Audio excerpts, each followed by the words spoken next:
Hey, this is Joel at BlankTV. We're finally here. BVB Army kids. You've been asking us this for a long time. Sorry we missed you at Hot Topic. We're here with Andy Six from Black Veil Brides. What's up? About to do a show. Andy, thanks so much for seeing us. Thank you. This is really awesome.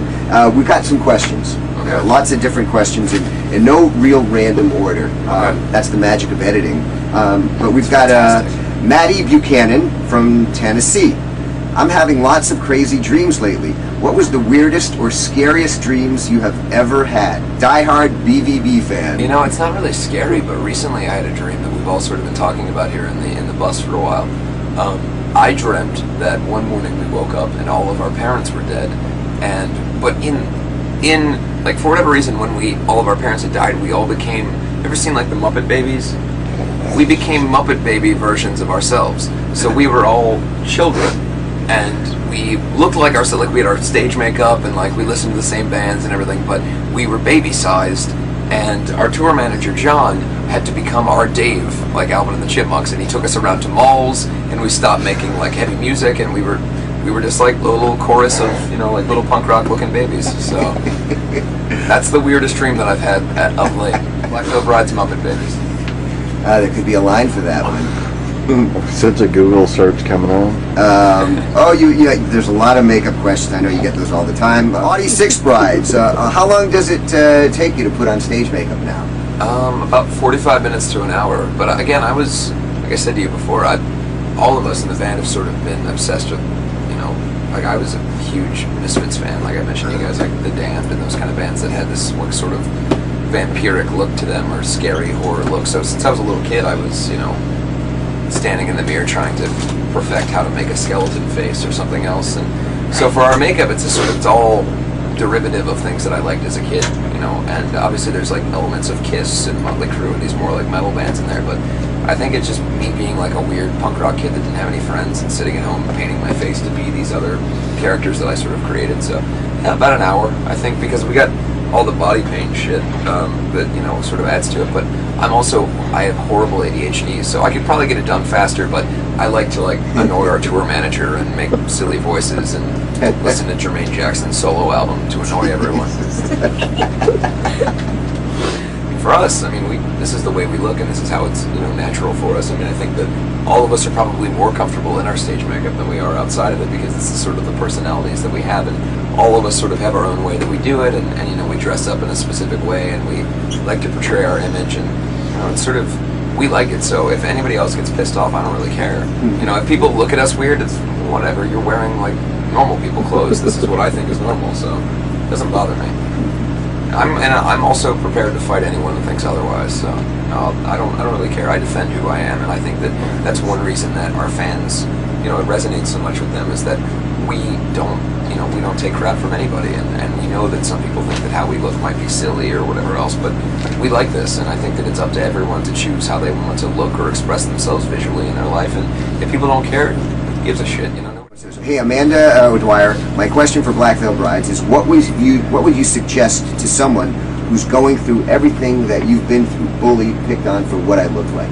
You know, I think that the general response would be, you know, and what we normally say is that you should feel comfortable in who you are and know that no one can really tell you how to be. I mean, at the end of the day, regardless of what anyone says about you, as long as you're confident in who you are, that's all that matters. And most of those people that will tell you that you're, you know, gay or fag or emo or any of these other like silly titles people come up with, those people all fall by the wayside. I mean, I know in my life, I was, you know, the kid who thought I was Glenn Danzig and I had a devil lock and I wore skeleton gloves every day and that was who I was, and nobody really understood that, and I was constantly called fag or anything else. And the vast majority of those people now are, you know, the drunks down at the bar, or, you know, they have nothing to speak of their lives because they didn't have any sort of drive. And I think that it takes having to deal with that sort of, you know, hatred from other people as a youth to understand what it's like in the real world. And you know, you should be proud of the fact that people care enough about you to talk to you negatively, because you could just walk through your life and nobody ever care, and then you wouldn't be able to build the strength within yourself. So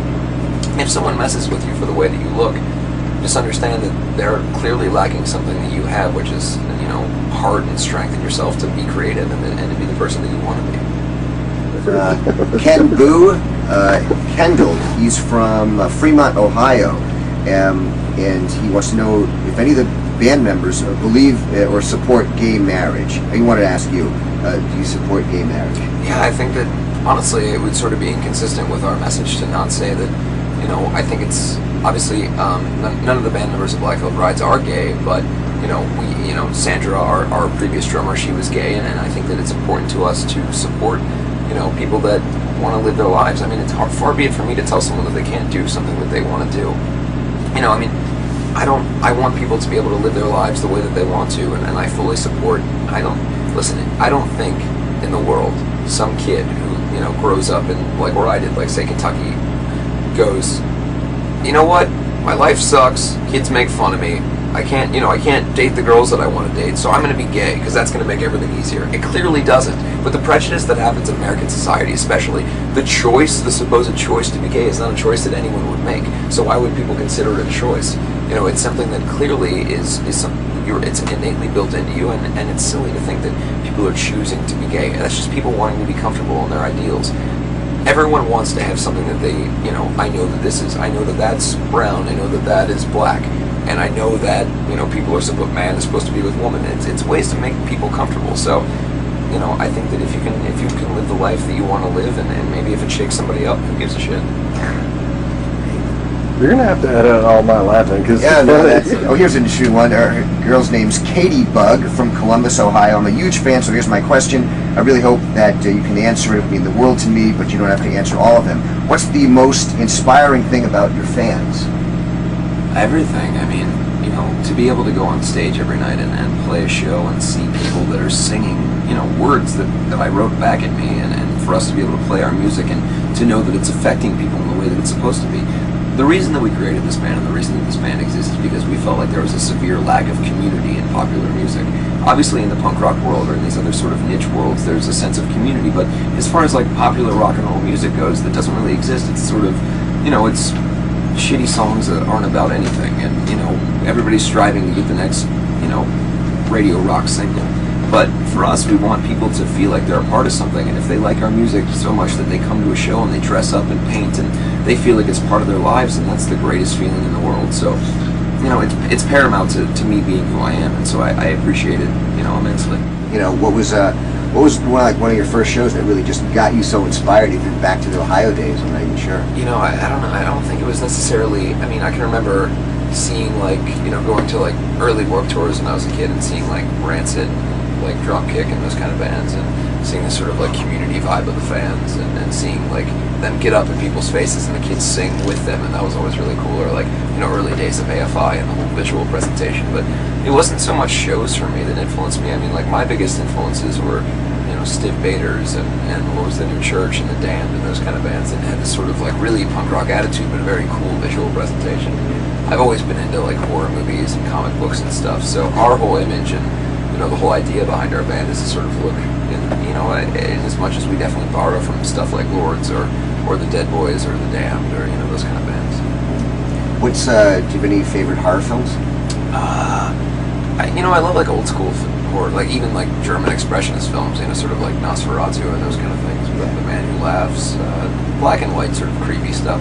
You a Peter Murphy fan at all? No, I don't know anything about him, so I'm not going to pretend to know. Bauhaus, no? No, you know what? I obviously I know of Bauhaus, but it's one of those things where I'm a singer and I like melody, and there was never enough melody in Bauhaus songs.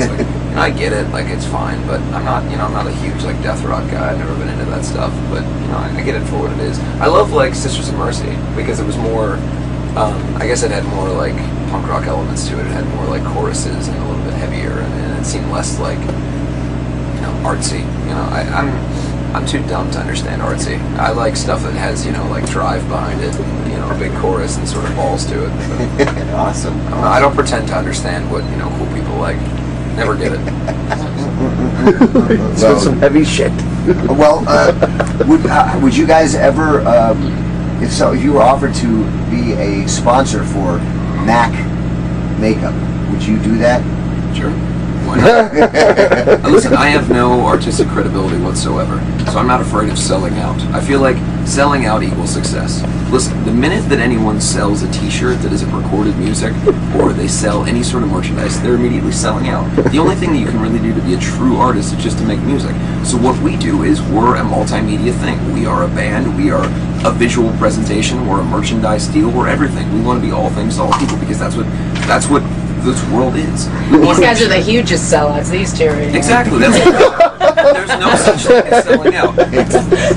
Listen, I don't care how, fucking punk rock you think you are, or how awesome you think you are.